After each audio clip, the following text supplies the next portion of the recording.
It was from Houston that we were making our journey back to Nigeria. And TC mentioned something about obedience. Now, when I was in Houston, 2 days, a day before I left, a day before I left.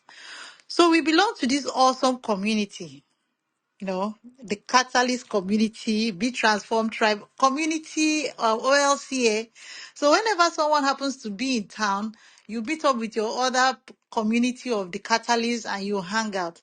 So Coach Ifoma got in touch with me. She stays in Houston and she said, okay, let's meet up with Coach Eden. At least have this picture because we take pictures, we send it to all our like the CICMP Catalyst Mentorship Group.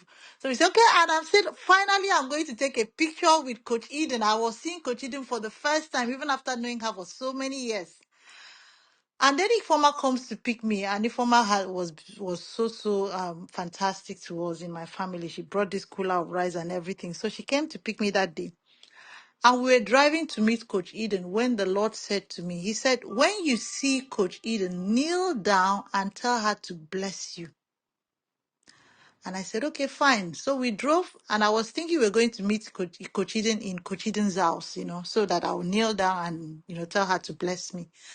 But we went to a restaurant next to her workplace, and that's where we met for lunch. And as we kept talking and she kept sharing the word with us, she shared one powerful Bible story that I've never heard before. And it's in 2 Samuel chapter 21, verse 10 to 22, about a woman called Rizpah, and how Rizpah's 3 sons were hanged or some were killed to justify something that happened in the land. I can't remember the full story. But what was so profound about the story was that they were supposed, because of the way they died, they weren't supposed to be buried. They were supposed to be left and carcass and vultures would eat them up. But Rizpah went and sat down with them there in the desert and was driving away vultures and flies, and she refused for vultures and flies to eat up the body of her sons. And after about 6 months, if I can quite remember, David had to send for her. And because of her resilience and persistence, and that her sons, even, and I remember Coach Eden saying that Rizpah must have said to herself that she couldn't have helped what had happened, but it was her place to change this story of shame to honor. So she sat down there and she was driving away the flies and the vultures from the body of her son. And when King David, heard of this woman's resilience, he told them to bring down this body of her son, and they gave the body of her son the befitting burial. And immediately she said that it was the depth at which Eden was speaking the word. Anybody that's, I mean, if you didn't listen to Clubhouse last Sunday again, just like Ann said, Coach Eden and the Catalyst, please go back and listen then so that you get who I am talking about when I say the depth of the word that Eden has. And when Eden was speaking this word, because when God said, when you see Eden, kneel down and tell her to bless you. I used to be the type of person that when God tells me to do something, I want to know, Papa, why? Why are you saying that? Until TC, TC now sort of said something to me that about obedience, being that you should just obey. So, but when Eden said that, I now realize that, oh, God is sending me to Eden to anoint me for depth. So God said, I am sending you to Eden to anoint you for depth. So to me, depth meant I'm going to be speaking like her with the depth of the word. So there in the restaurant, I kept looking around. It was a full restaurant. I kept looking around. I said, where am I going to kneel down? After I said, will I be embarrassed to kneel down and disobey God? I'm going to kneel down in this restaurant. So I tell her, Coach Eden, Papa had told me that when I see you, I call God Papa, by the way. Papa said, when I see you, I should kneel down and tell you to bless me. But now I've realized that he's telling you to bless me for death. So I'm going to kneel down. Okay, Coach Eden wants to come over. Yeah, I'm going to invite. Yeah. I'm going to kneel down and I'm going to tell you to bless me. So I want you to bless me. And Eden said, What is our own? They are doing their own. We are doing our own. Kneel down. So I knelt down, and Coach Eden began to bless me. She laid her forehead on my forehead, and she began to speak words to me. I don't even know from no way as God will have it. If Mama brought up the anointing oil from her bag, and that's how Coach Eden anointed me. I did not know that it was an anointing for a journey that I didn't know. On the 21st of August, we left Houston for our journey to Nigeria with my family, my husband, my daughter. My first daughter has left for Canada. She's in the university. So it was my 12-year-old and my 4-year-old that went on this journey with us. So everything was fine. My husband, we took the car, we left Houston. It is when because the stopover was Atlanta, then we now, board the Delta flight that was going to Nigeria. It's when we got to Atlanta and we were walking down to the lounge that he started experiencing headache, severe headache, and he took his medication. And one of the things he kept saying is that he will really need to sleep because we are going through different time zones. I mean, from Las Vegas to Miami to Houston, different time zones. America can be crazy. And so he kept saying that he just needs to sleep. By the time we got to the lounge to sit down, he was in severe pain and headache. And at a point, I was like, should I call the paramedics? He said, no, no, no. All he needs to do is to just sleep. He just wants to board the flight and sleep. And I really believe, because I've seen him have headache before, and when he just rests and sleep, he'll be fine, because he hadn't really slept for some nights. Shortly Nigerian time and doing his own business calls and all that. You know how men can be. So by the time we got to the flight and they were boarding the flight, he was really feeling the headache. So we got on the flight, and we couldn't wait for the flight to take off so that I can flatten his seats and he'll sleep. So finally they took off and I flattened his seats, and he slept. But he kept waking up and telling me he has headache. And we now had to give him another painkiller, Tylenol. Midway into the flight, and I was reading, he called me, my dear, he called me, and I went. I was sitting behind him. My daughter was sitting beside him. The next row was me and my son. So I went. And he was holding his left hand. He held his left hand with the other hand. And then he said to me as he was lying, I said, am I holding your hand? And I looked at the hand and I realized he's holding his hand. So why is he asking me, am I holding your hand? And immediately, because I have my mother had a stroke, before she died, I just got the red signal. So I stood up and I held his left hand. I said, hold my hand. And he held I said, no, no, hold me firm. Put all your energy and hold me. And that's when I noticed that his left hand was weak. And immediately I knew there was a danger sign. So I went to the OS. I said, I need a doctor. She said, what's wrong? I said, my husband has been having this severe headache, but now I noticed that his left hand is weakening. As God will have it, they had 2 doctors on the flight and 1 nurse. So the 2 doctors rushed to him. And by this time, his headache. He was like his head.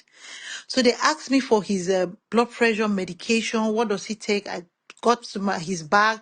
I brought out his pressure medication. They checked his blood pressure. It was extremely, extremely high. So they kept giving him at the point they're saying he should chew the medicine instead of, swallowing it. He was chewing it, but the blood pressure did not get low. Instead of getting low, it was getting higher. The doctors kept battling. They didn't know what to do. The more they couldn't bring down the blood pressure. And before we knew what was going on, the whole of his left hand and his left leg was down. He had a stroke. By the time we're midway, in the middle of nowhere, we couldn't go back to Atlanta. We just had to keep going forward to look for the next city to make the emergency landing. He had a stroke on the left hand and the right leg. He was just down. So all the doctors could do was, what the pilot could do was like look for the nearest city to land, and it was Senegal. So we landed in Senegal. And they prepared everybody for emergency landing. They called the paramedics. Everything was supposed to be on standby. By this time, my daughter was crying. I was telling her everything is okay. Try and sleep. That is going to be okay. Blah blah. My 4-year-old did not understand anything. He was still watching TV. Children. And that's when I was holding God onto God. I'm like, Father, I need you. By this time, my husband I think he was subconscious because he was saying things, but he wasn't really conscious of what he was saying. Man, wow. I just kept holding on to God. I'm like, I know you are here and you can. I'm Papa's girl. I call myself Papa's girl.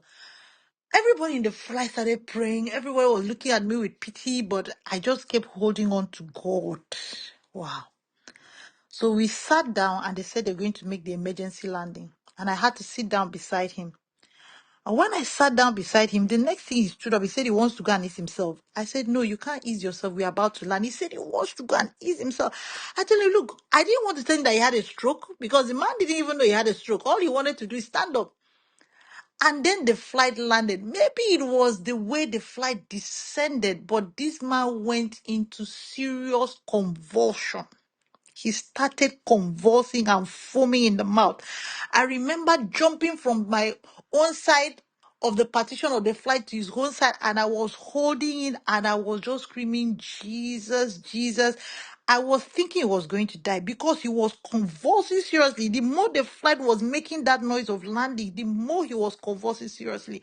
And all I heard myself saying was, Papa, whatever it is, I cannot deny you. You are my God. I was screaming on the flight. Everybody was screaming, Jesus. I was like, Lord, you are God. No matter what I see today, however you want it to be, you are God. My daughter was shouting. My daughter was screaming. He was convulsing until the flight stopped. He was still convulsing. When the flight stopped, the doctors on the flight, the air hostess, everybody came. They brought this, I don't know, this machine that you have to use and shock someone to come because he went into this. I don't know if it was, by that time we didn't know it was a coma. All we know it was he was still convulsing, but not as vigorously as when the flight was landing, but he was still convulsing. So they had to stop. They stopped the flight. They brought out, the paramedics came, they put him on a wheelchair, they took him away. They had to tell my daughter, they brought a pillow for the children to cover their face. They brought a blanket for my son so that they won't see them take the father out. I had to take down the boxes. I was lost. I was just outside the flight. I, the pilot came out, two of them, three of them. Everybody was saying, Madam, we are praying for you. I was like, man, is this a movie or is this me outside a flight? And other people are leaving me to Nigeria. This is like 2 hours from Senegal to Nigeria. I heard it was 2 hours, but they couldn't even make the 2 hours. They had to remove us. So here was I standing outside with my children with hand luggages that we didn't even pack. We didn't even pack anything. Everything was checked in. And I'm like, okay, are they bring out my luggage? They said, no, they can't bring out the luggage. The luggage will have to go to Lagos. So my own is, how am I going to do it? I was just confused. And so they took my husband away. We didn't see where they took him to. And they now laid us, the Delta official came and laid us to his office. Now, the first thing I realized was that I landed in a place that everybody spoke French. Very few people knew how to speak English.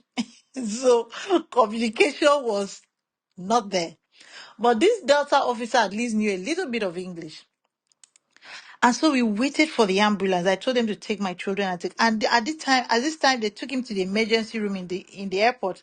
He was still convulsing. We waited for the ambulance. I put a call to TC and I told him what happened. And I don't know, TC. TC is one of the calmest person. He won't even fret under pressure. He was just calm. He just said, I remember he said, Papa is with you. Papa is right there with you, Eddie. Papa is, remember who you are. You are Papa's girl. Papa is with you. I put a call to his family, his siblings, and of course everybody was all over the place crying. Ah, gosh. And we started waiting for the ambulance. We waited for the ambulance. The ambulance was supposed to come to town, from town to the airport. Airport to town is like an hour. We waited and waited, and I kept asking, why is the ambulance not here? Only for the guy to tell me, Madam, this is the worst time for you to bring this case to this town. And when he said this is the worst time for you to bring this case to this town, I was telling myself, immediately he said that, in my mind, I said, this is the best time for me to be in this town. And I was telling him, why are you saying that? He said, because this is a 90% Muslim town. We have a pilgrimage in another town 3 hours. So everybody is moving for the pilgrim. And even in the hospital, most of the people that are supposed to take care of this case, the who and who in this town is moving to this other town for the pilgrimage. And the town is almost empty. So the ambulance is experiencing real serious traffic coming to the airport. We must have been in the airport for more than 3 hours before the ambulance came. The man, my husband, is still convulsing, right? He's still vibrating. And all they could do was just put some sort of drip. I don't know, but there was no first hand, that there was no immediate care that this man needed. At last, when the ambulance finally came, they said, okay, all of us, me and my children, should enter the ambulance. I said, there's no way I'm putting these children in the ambulance. They're already, I mean, the 4-year-old might not have understood what was happening, but the other one, sorry, my son is 5 years old. The 5 years old must not have understood what was happening. He was still playing around. But my 12-year-old is very emotional. So, and I have to ride on I'll ride on a taxi behind him. So they called this cab driver. And that was the first angel that I saw. So we drove to the hospital, got to the emergency unit. They took him to ER, and I was just left with children, trying to make payments in languages that I could not understand. The first thing that happened was that they don't take dollars in this hospital. It's a general hospital. They don't take dollars, and dollar is the only thing I had. Few dollars, not even much. Remember, vacation is over. And they had to tell me that I have to buy medication immediately, but they cannot accept dollar. They accept their, is it franc, their money. So the first person that helped me to get a local currency to even pay for card and let them even start treatment was this taxi driver. The young man emptied all he had. It was about 3,500 he had, and said, he just kept speaking French and just kept telling me to take the money. So I bought everything. By this time in ER, student doctors were the ones present because, as I said, the big people had already gone for this pilgrimage. And he was just, I could see him. They didn't allow me enter, but once I peeped, he was still shaking and vibrating. And throughout that day, we landed on Thursday. We left on Wednesday. We landed on Thursday in Senegal. My husband was still in ER, just the same way. The first thing I saw is that they had put some tubes. And when I entered, I said I must see him. I insisted. I saw a tube that was passed from the nose down. And I asked, why are they passing this tube to? Because I saw blood on the tube. And they said it's in his stomach. I said, why is there blood? They said he has a bleeding in his stomach. I said, what? And I said, Madam, did he complain of stomach pain or anything? I said, I know that at some point he said he had heartburn. Then I said, okay, maybe that's the bleeding that they see in the stomach. And so from that time till about 8:05, because I had to keep checking chats, he was in ER until about night. That's when they took him to ICU. And by that time, we were told he was in a coma. He was no longer having the convulsion. He was full-blown coma. Oh, another miracle that happened is that during this time, there's a family in Senegal. There's a Senegalese family that my sister-in-law knew in US. They are colleagues in the hospital. So God used this family, the man himself, the father of her friend.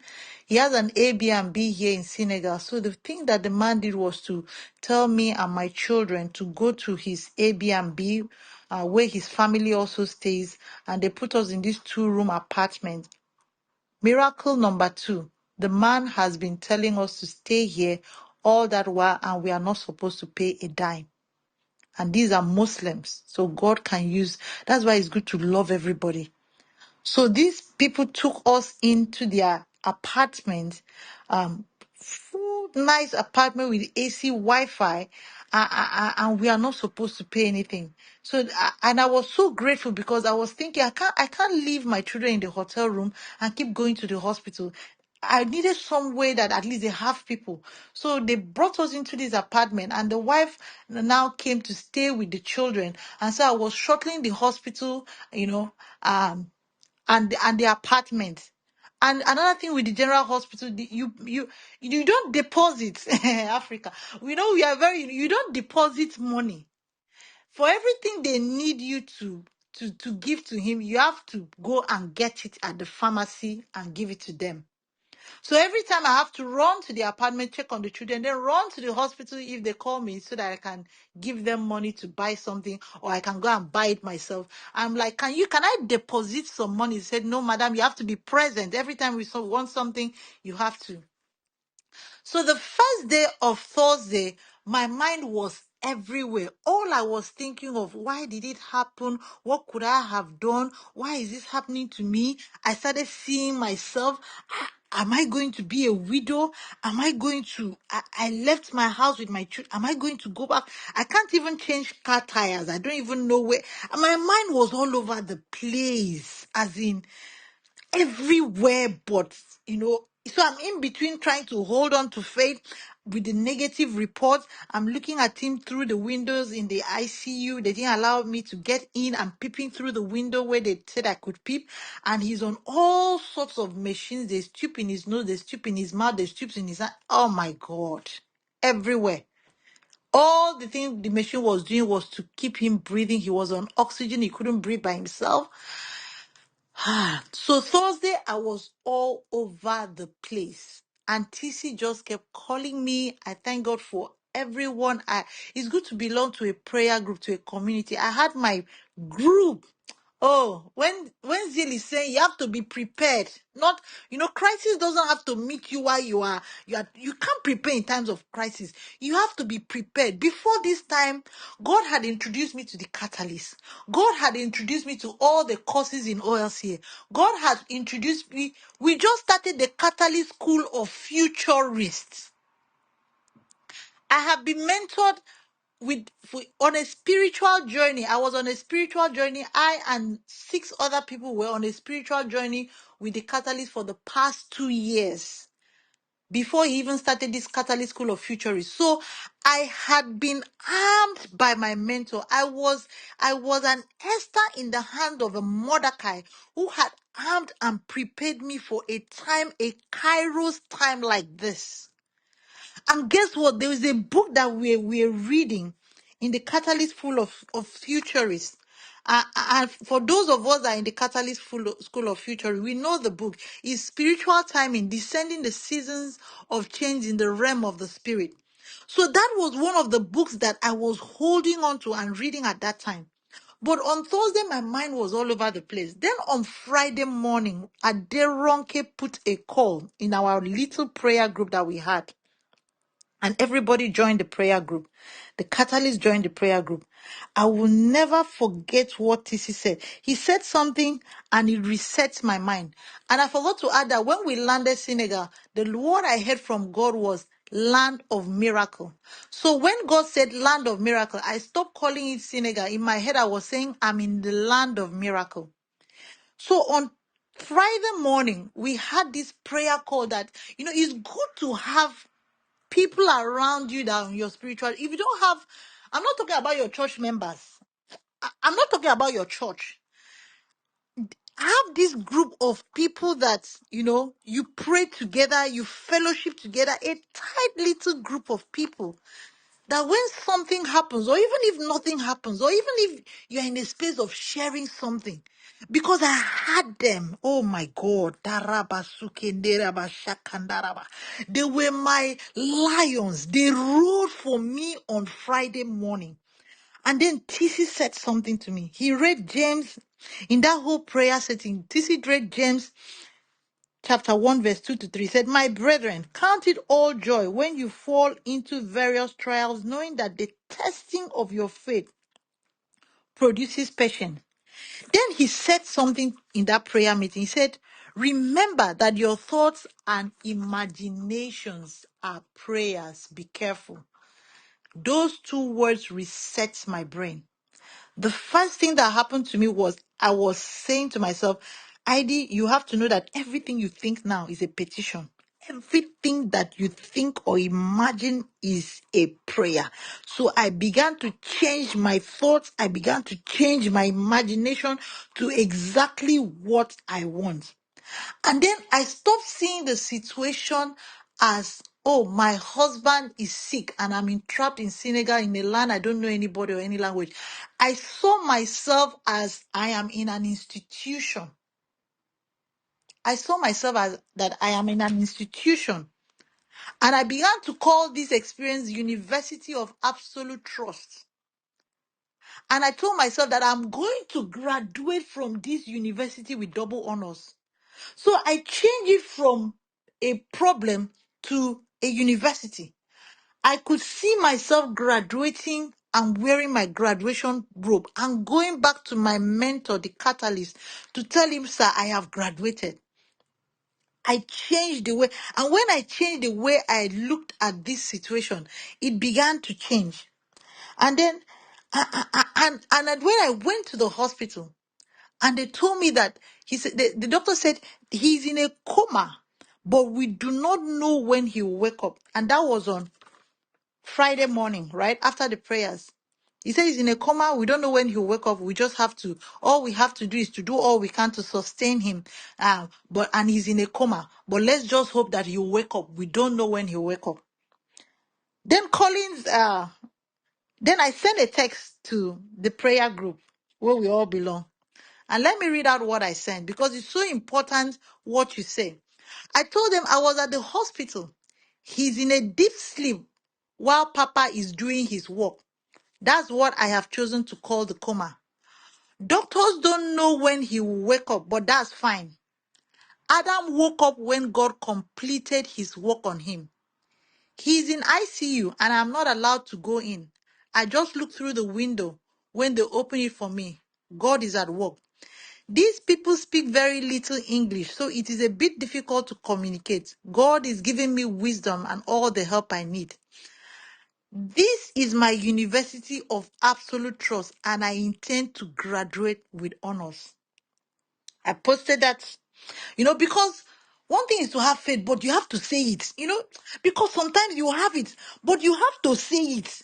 You have to, and I had to write it and post it there so that I go back and read it. And once I kept changing from coma because Collins now texted me and said, "How is Oga?" And I responded to Collins. I told him, "Oga is in a deep sleep that the doctors call coma, but I called it Adam Restoration Deep Sleep, ARDS.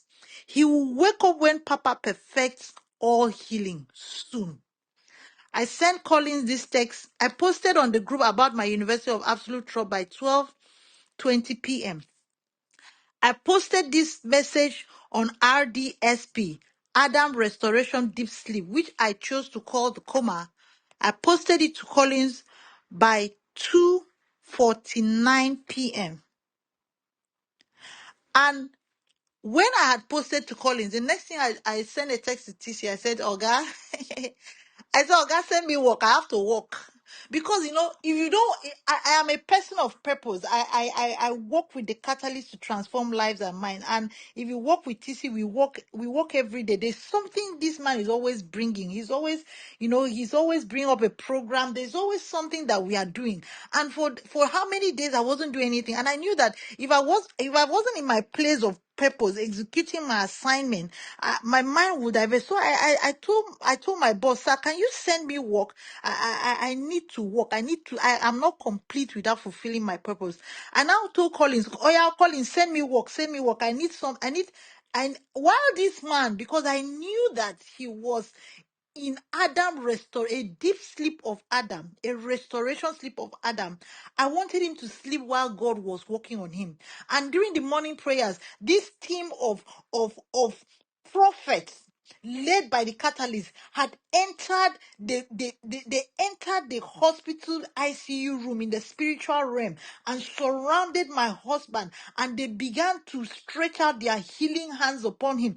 I'm talking about the supernatural, guys. I'm talking about the supernatural, because when we prayed, I could see us. When the catalyst says we are going to enter the hospital right now, I saw all of us in that prayer team. We were surrounding him. We entered the hospital and we began to spread, and I saw light and energy began to enter this man. And one of those people in the prayer group came here, said, I saw him sit up and sit down. Lillian said, I saw him ask for water. Haramakunde raba shakandaraba. After that, I knew that that assignment is over. Aya, I knew that it was going to be okay. So all I wanted to do was walk. So I told Collins, send me work, and trust and trust my Collins. He started sending me work. I said, okay, you want work? He started sending me this work. We are supposed to do this. There's OLCA 2025 calendar. Look at it. There's this flyer for this next catalyst. They have the catalyst healing school. Oh God. They had the Catalyst Healing Clinic. Yeah, we are doing another program on the 21st of September. So he told me, I need you to help me to write a copy. I was writing a copy. I was writing another copy for Wednesday Clubhouse. I got in touch with I was getting in touch for the next Clubhouse for Sunday. I just went into work mood because I knew. I knew. And then another thing I started saying, I said, I went back to God. I said, Papa, I know that you are a God of intention. It's not a coincidence that I'm in Senegal. Why am I in Senegal? I mean, my husband you're taking care of. But why am I in Senegal? What is my mission in Senegal? What do you want me to do in Senegal? So I left that part of for God to do, and I began to ask my mission, because I know that God, I'm a missionary sent by God to the globe. So I said, what am I supposed to do for the nation? And God began to tell me exactly what I'm supposed to do in Senegal, what I'm supposed to do in Dakar, the prayer I'm supposed to pray for the people, the problems of the people in Dakar. I should pray this, I should declare this. He told me where to walk and make declarations. He told me where to look and make declarations. He told me the places in the hospital that I'm supposed to speak so that people will be set free from certain bondage. And when once I left and I began to put myself in the place of God's assignment, and I began to go and do my purpose work in the office of the catalyst, and I began to deliver on the assignment God sent me to Senegal, because it was not just for my husband, it was beyond my husband. I tell you that by 3:36 on that day, my husband that they thought they do not know when you come out of coma, that same day, the nurse, I went to the hospital. A male nurse was in ICU. He was the only one. And I was always nice to these people. You know, when they speak French to me and I speak English, I'll use Google Translator. I'll be cracking jokes. And they were always amused at how peaceful I was. So that guy came out and he saw me and he looked everywhere and there was nobody. It was as if the hospital was dry that particular afternoon. So he put his hand over his nose and he said something in French. I couldn't understand. So I went to my Google Translator and told him to speak in it. And then he said, face mask. And I said, no, no, no, face mask. He went into the clinic, brought out face mask, and now told me to turn the back. I used to know that in that ICU, there was the back door that the doctors used to enter. So once he said, I should turn the back, I knew he wanted me to go into the ICU. So I turned and I ran, and he opened the door, and I entered, and I saw my husband for the first time. I used to see him through the window. And the guy just tapped on his leg and kept tapping on his leg. And uh, he said to me in French, what is his name? He said, he now said, name. I said, Idongesit Peter. He now said, you, call. So I went to him and I said, IB. He didn't open his eyes. I now said, IB. He opened his eyes. He opened his eyes and looked at me. He came out of coma. And he tried to get up. And I said, no, no, sit down. He didn't talk because there was tubes in his mouth, and he just kept looking around. And I said, it's okay. Lie down, relax. The children are fine. We're in Senegal. He was just looking disoriented. He couldn't even understand what I was saying. But the guy was saying I should hurry up and leave. He didn't want his bosses to see that I'd entered. So I just spread out my hands again, the way that we did during the prayer session that I saw in the spiritual realm. And I sent this peace and love. I mean, if you have not attended the catalyst class, please try and do, because there's what we call peace and love process. If you have attended and you've been doing peace and love process, please acknowledge in the chat room, because it worked. I stretched out my hand and I sent peace and love to this man, and I left him, and I knew that everything was going to be okay. And I just started texting the catalyst, and I said, my husband is out of coma. My husband is out of coma. And that was 3:36. In the evening, his niece had come from Nigeria to pick my children, and that was on that Friday. In the evening, I went back to the hospital. The doctor called me inside the ICU by himself this time, and I saw that my husband was awake, and they had removed the tube from his mouth, and he looked at me and said, "Where am I?" He was talking. He said, "Where am I?" And I said, "You're in the hospital." He said, "How? How? Wow." So the doctor said, okay, I have to ask him a question. The doctor said, how old are you? Because they wanted to try to see if his brain was okay. How old are you? And he mentioned his age. He said 51. And the doctor said, who is this? And he looked at he looked at the doctor as if, are you mad? He now said, my wife. Is the way he answered the doctor as if, are you crazy? My wife. He now said, how many children do you have? He said, 3. The doctor said, fine. And he was like, he kept saying he's thirsty, that he wants to drink water. And I turned to the doctor, I said, can they give him water? He's thirsty. The doctor said, no, they can't give him water because he has a stomach bleed. And they asked me to leave. And I went back and I left that Saturday. And so, wow, I left that Friday night, not Saturday. By Saturday morning, I took my children and Denise to the airport. And my children left. You know, there's something I read in my book called Tabitha Arise, that there's a power in every woman that rises up in the, you know, when Eden told me about Rispa, that resilient power, something happened to me. Something was unlocked in me on Saturday. I took my children to the airport and they were leaving with their knees. I got to immigration and I saw them cross for the first time. I realized that I couldn't cross over to see my children. My children were leaving me. I could not cross over to see my children. My daughter stood in a line.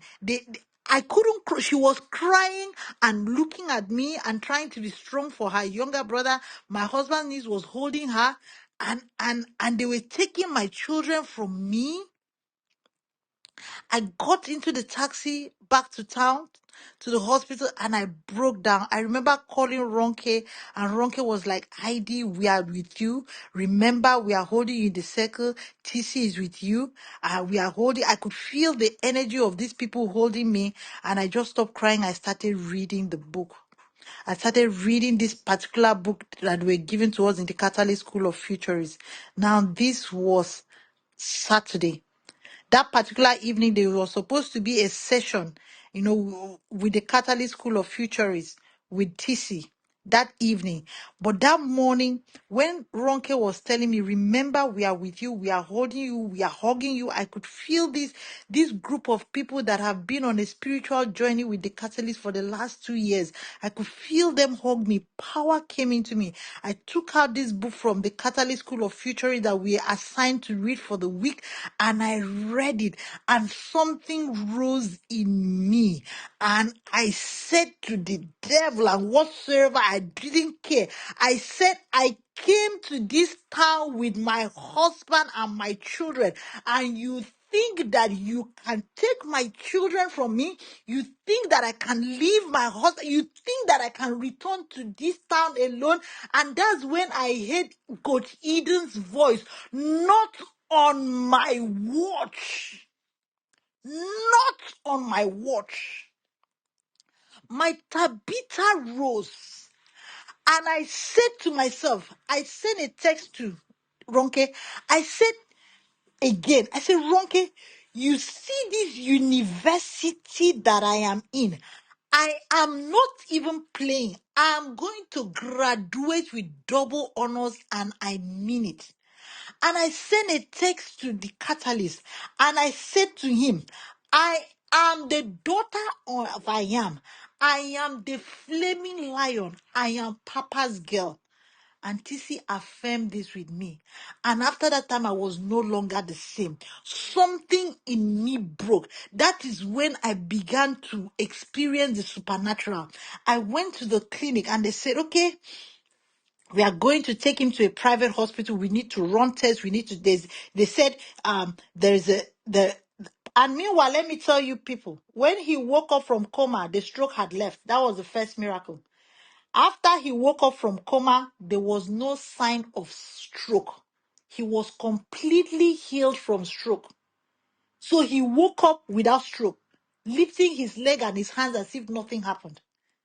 But then the doctor said, we have to move into a private hospital. These are the things that we know he has. And we have to run tests immediately to help him. He has a blocked heart. So blood is not flowing well from his heart. There's a blocked tube in his heart. There's a stomach bleed, and then there's a hemorrhage in his brain.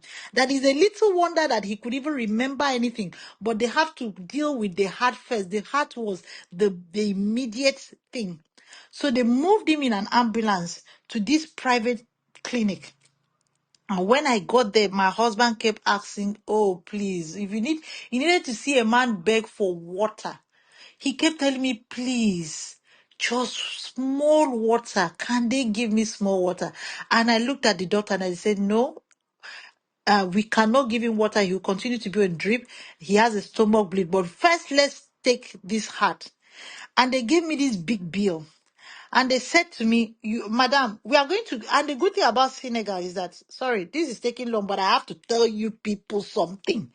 The thing about this country, and I want to be very grateful for this country, is that they told me, we are going to treat him and we are going to pay later, but we just want to give you the bill to be asked you, are you sure you'll be able to make up this bill?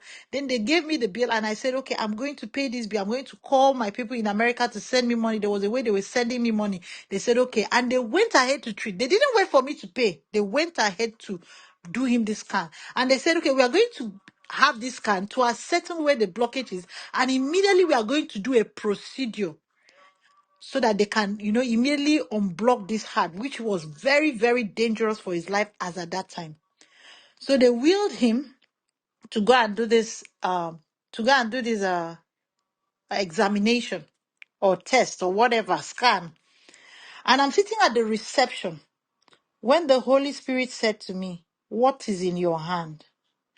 And immediately he said that to me. I remember something that happened in the 70 days meditation challenge. Those of you that have been joining 70 days meditation, affirmation, and prayer challenge with the catalyst. We've been on it since 2023, 2024.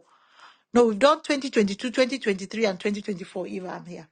The first map challenge during meditation, in one of those meditation, and I shared it, some people will remember it, those people that have been with us on map challenges every year. So when you hear TC post something and say partake, sister, do it. It's a preparation ground.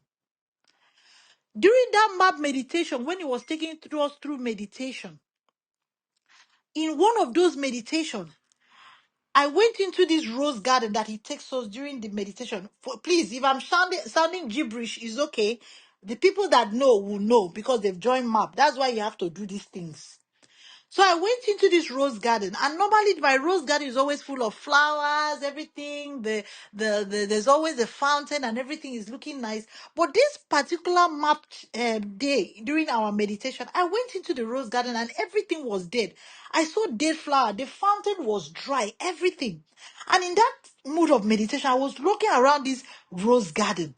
And I sat down on this orange seat that I always sit down, and God comes to sit down on the seat to talk, to meditate and speak to me. As I said, I might be sounding off, but if you've been with the journey with the catalyst, you get me. And I sat down there and I was looking at this very garden that was dead. And I said to myself, I started saying, how can this garden be so dead? And the next thing I heard in my spirit, I said, what do you want? Don't think of the situation. What do you want? And I told myself, I want this rose garden. I want my rose garden. I want my rose garden to be full of roses. I want the fountain to flow. And immediately I said that, it was as if two scepters came down, and is it scepter that they call it? This magic wine in that meditative state. Magic wine came into my hands too. And I ran around this rose garden. And as I was flinging this magic wine all around the garden, the rose came alive. The fountain began to flow in water. I remember normally after our meditation experience, we are in a WhatsApp group, so we share whatever we saw during meditation, in that state of meditation. And I remember TC telling me, wow, ID, you have been given a restoration power. There is power in your hand. So when I sat down at the reception while my husband was going through this hard block scan stuff, waiting for them to send me this money so that I can pay for the procedure that they were supposed to do immediately to unblock the heart. The Lord said, what is in your hand? And I remember that there is healing in my hands.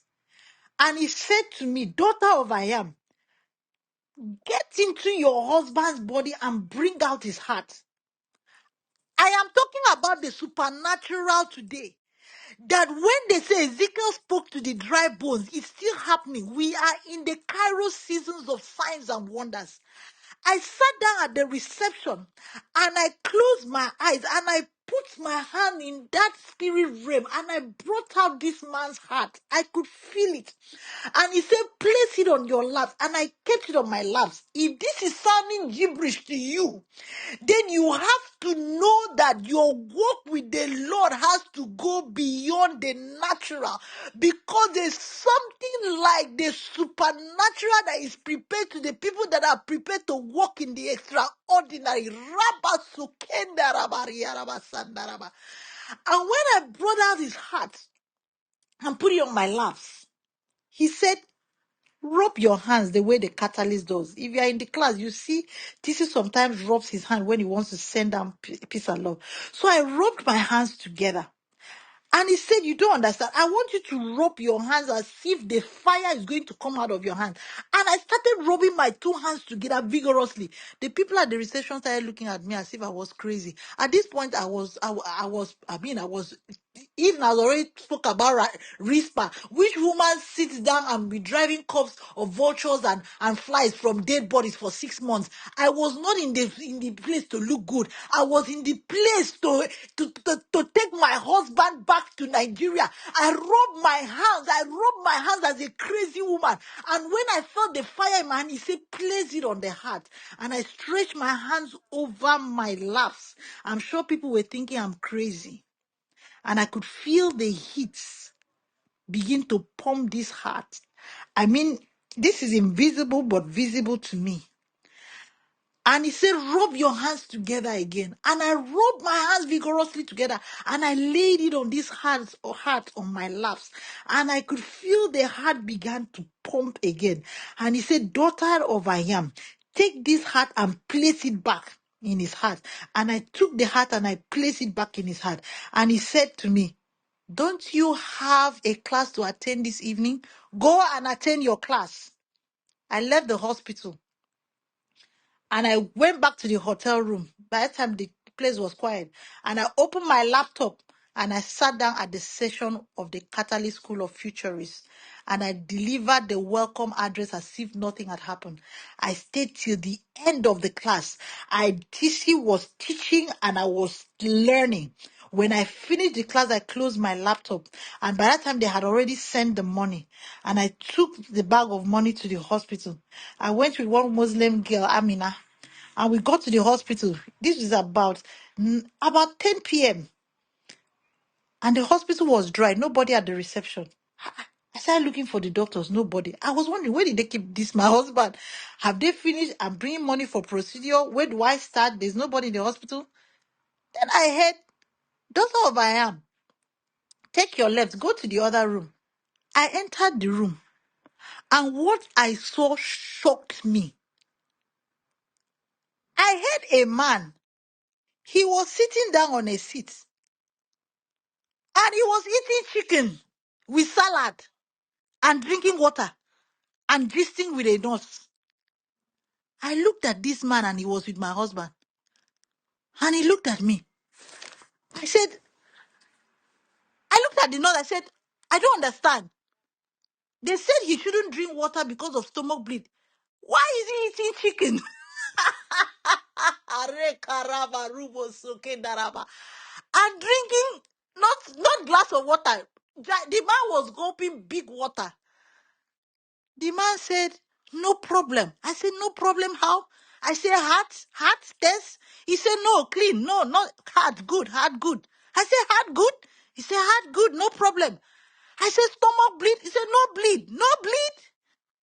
No bleed. They saw nothing. The heart was perfect. They saw no stomach bleed. The man was eating chicken and salad and drinking water.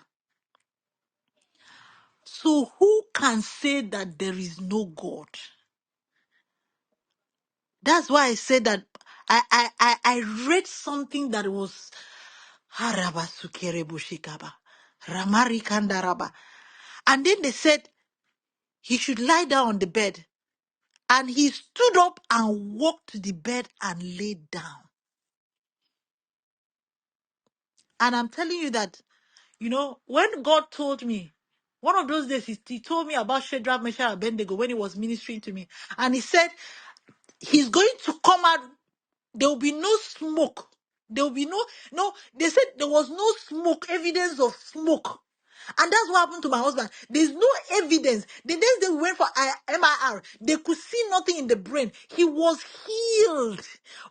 He was healed. The next day he was having a shower in the bathroom by himself.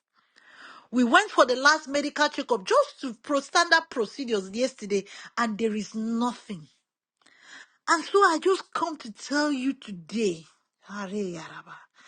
that it is a time of signs and wonders. We are in that season. He's still doing it. I'm evidence. I've got evidence. I'm believing proof that God keeps promises and his words wouldn't fail. Coach Eden used to say, make a name for yourself. And he told me that this is the land of miracle. And I can tell you, Coach Eden, and everybody that is listening to me, that God made a name for himself. I just want to say thank you, Lord. I just want to say, Baba, Yara, I yield. I always yielded to God, but now I don't even know what to say. And to the catalyst, sir, I don't know, words are not enough to tell you what you mean to me and my family, and to everyone that prayed, to my prayer team. I call you guys the Watchtower Angel. You stood on your watch. To Coach Eden that anointed me for the deep. God bless you. To Ifoma, to everyone that prayed. There were many. Apart from this team, there was Coach Eden's team. There was he belongs to Pastor Wale. Yeah, my husband GDP. He's in GDP. My husband is in GDP. GDP prayed. Pastor Wale, Pastor Lalade, they were praying. My own team at home. I just want to share this testimony and drop the mic by telling everyone here that the supernatural is real. And God still works, but he needs you to be obedient, to fashion yourself to the extraordinary, so that when it is time for him to do the supernatural in you and through you and with you, you can be able to walk with God, to work with God. Thank you very much. I yield the mic.